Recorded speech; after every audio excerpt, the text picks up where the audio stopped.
Hi everyone! If you're having trouble with TikTok videos not loading, don't worry, you're not alone. In this tutorial, we'll go over some common solutions to fix the problem.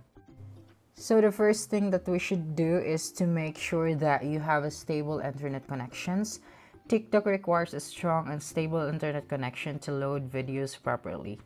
And also try connecting to a different Wi-Fi network or cellular data to see if that solves the issue.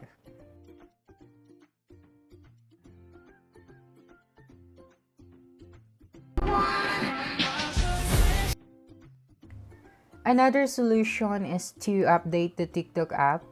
Outdated version of the app can cause problems with video loading.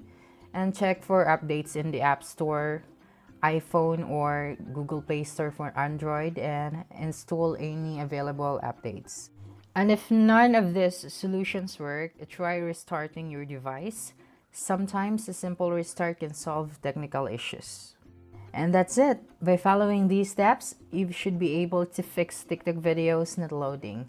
Remember to make sure you have a stable internet connection, clear the app cache and data, update the TikTok app, and restart your device. And if none of these solutions work, reach out to TikTok's support team for help. Happy TikToking!